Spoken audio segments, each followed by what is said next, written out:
ভাইয়া দেখেন আমার সিম্পল আজকে যদি বলি হার্ডলাইনের কথা ভাই আমার ক্রিকেট খেলার দরকার নাই। টেবিলের বৈঠক মানে আমাদের ইন্ডিভিজুয়ালি ভিতরে কথা হচ্ছে।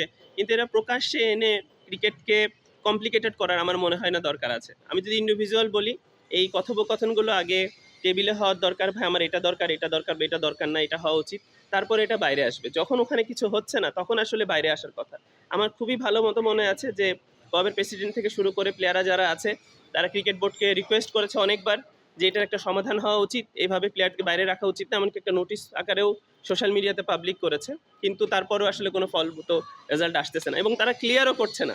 আমি যে ১ বছর খেললাম না, এটার আমার ফিনান্সিয়ালি সাপোর্টটাকে দিবে বা আমি অপরাধী কি করবে? তামিম ভাই এজ এ প্লেয়ার বড় ভাই হিসাবে যে কাউকে হেল্প করতে পারে, বাট উনি কোনো প্রাতিষ্ঠানিক কোনো অবস্থানে নাই, মানে কোনো একটা পজিশনে নাই যে ডিরেক্টর বা এমপি বা মন্ত্রী বা হোয়াট এভার একটা পজিশন, যে পজিশনে উনি আসলে কোনো কিছু সিদ্ধান্ত নিতে পারে। কিন্তু উনি রিকোয়েস্ট করতে পারে বড় ভাই হিসাবে, আমাদের সিনিয়র টপ ক্লাস প্লেয়ার হিসাবে রিকোয়েস্ট করতে পারে। সেই হিসাবে তো কথা হতে পারে, ভাই কেমন আছেন না আছেন বা কী করলে ভালো হয়, সেই কথোপকথন হতে পারে। বাট উনি আসলে কোনো সিদ্ধান্ত তো দিতে পারবেন না, যে সিদ্ধান্তটা বিসিবি দিতে পারবে। যে আমি এসএমএস করছি ওনাকে, রিকোয়েস্ট করছি ভাই আমি আপনার সাথে কথা বলতে চাই। তো উনি কথা বলতে চাই, উনি কথা বলেনি, বাট রিপ্লাই দেয় নাই। ফারুক ভাইয়ের সাথে কথা হয়েছে, উনি বলতেছে দেখি বিষয়টা। আর মিঠু ভাই তো সবসময় বলতেছে দেখি হয়ে যাবে ইনশাল্লাহ। তো ব্যাপারটা এইভাবেই রয়ে গেছে। তো এখন আল্লাহর উপর ছেড়ে দিছে মনে হচ্ছে।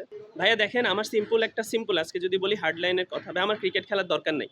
যতক্ষণ পর্যন্ত ওনারা আমাকে সম্মান ফেরত দিচ্ছে, সসম্মানভাবে সবাইকে জানাচ্ছে যে বিজয় অপরাধী না, বিজয়ের পেমেন্ট ক্লিয়ার হয়েছে, এই যে সব কিছু বিজয়ের যা হয়েছে যে নামগুলো মিস্টেক বাইলি হয়ে গেছে, সন্দেহ তালিকায় ছিল, এখন জিনিসটা সুন্দর হয়ে গেছে, আমি সব ধরনের খেলাও খেলতে পারবে সুন্দর করে। বিসিবি যখন বলবে তখন আমি ক্রিকেট খেলবো।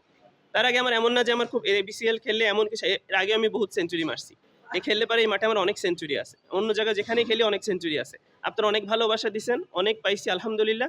আমার এখন সম্মান দরকার, সম্মানের জন্য ছোটবেলা থেকে ক্রিকেট খেলে আসছি, টাকার জন্য না, সেটা আমি আবার ফেরত পাইতে চাই, দ্যাটস ইট।